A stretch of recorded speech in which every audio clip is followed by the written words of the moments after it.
thoughts on what you want to see more of? I know you want to see a lot of the same you saw the other day, but what do you want to see more of tonight? I want to see a complete game, obviously. Play our game, work hard, compete, battle, do all the little things right, and make sure we're ready to go when the puck drops tonight. So good, solid first period starts it off, and play our game from there. Well, the front left to Vince. Just some housekeeping. Strome skating. Assume he feels pretty good today and is good to go. Yeah, he skated, I guess. It was an optional skate, and he went out there, but I haven't heard nothing from the trainers yet. So. You look at that as a good sign. Goodrow didn't skate, but I don't, Panarin didn't. Some guys didn't skate. So, no, I hope he's, I think he's ready to go tonight, but the trainers will tell me after they get off the ice and assess them all. So. Gaudreau.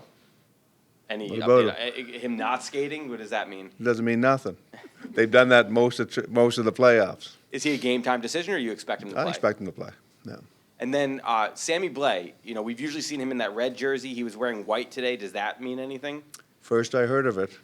And it's true. That's the first I heard of it. I had no idea he switched jerseys today. So. Do you still look at him as a long shot for the series? Yeah. I'd love to see him out there, though. Other questions? Tom in the back left. Gerard, just with both teams, I imagine maybe a little more stress on discipline with the way the power play have been scoring in this series. Do you feel like that's something you're looking at going into this game? Yeah, and I don't think it's discipline like taking dumb penalties or, sometimes you reach with your stick, you get a call or a little holding call. So, no, I don't think either team wants to put either team in the power play, that's for sure, because both of them look pretty good so far in the series.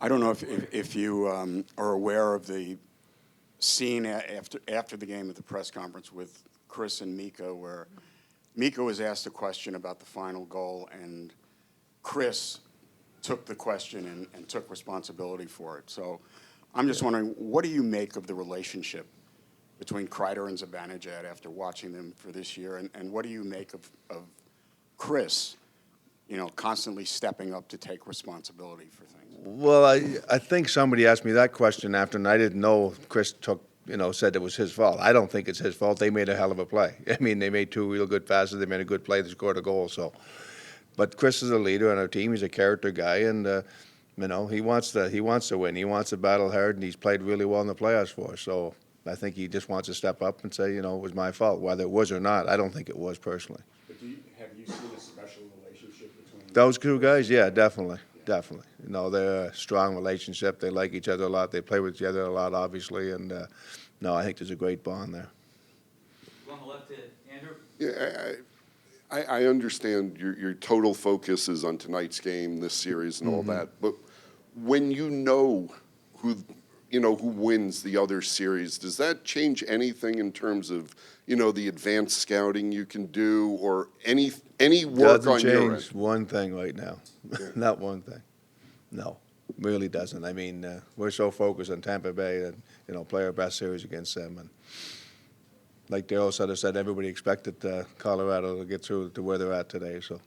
We'll stay on the left to Dan. Just to clear it up, you said yesterday you expected Ryan Strome to play. Is that remain your expectation for Ryan Strome to play? Again, I'm not sure he's going to play tonight, but I expect him to play. I haven't heard nothing that's saying he's not playing. So. On the right to Greg. What impresses you the most about Adam Fox as a point guy on the power play? His skill, his hockey IQ. I mean, he does everything real well. He finds the open guys all the time, and he makes the right decision most of the time. So that's he's a talented, very good hockey player, and that's why he won the Norris last year. Most of the time? What? Most of the time he makes the right decision? Well, who makes the right decision every time? You, right? Tell me. I surely don't. On the front left to Molly. How would you categorize Tyler Mott's role on the fourth line, and how have you seen him play to that role? Yeah, no, he's been great since the day we got him. I mean, he works hard. If you have to move him up sometimes, you move him up, and he plays well there. But he does a great job with those guys, and his speed is real good. He's good in the PK, and he gets in the shot lanes a lot. So he does everything we want from him. He's been really good. Good positive influence for our players. Center front to Colin. What have you seen from Artemi in these playoffs? I mean, has it been a bit of a slog for him? And also, with the chemistry that he has with Strome, if Strome is compromised in any way, does that affect Artemi at all? I don't think so. No, he's played well. He's working hard. He's made, I think he had 2 assists in both power play goals the other night. So I want him to do what he's done all season long, and that's what I'm seeing from him. He's played hard, he's played well, and creates good opportunities for us, and every night he's creating scoring chances for that group, so.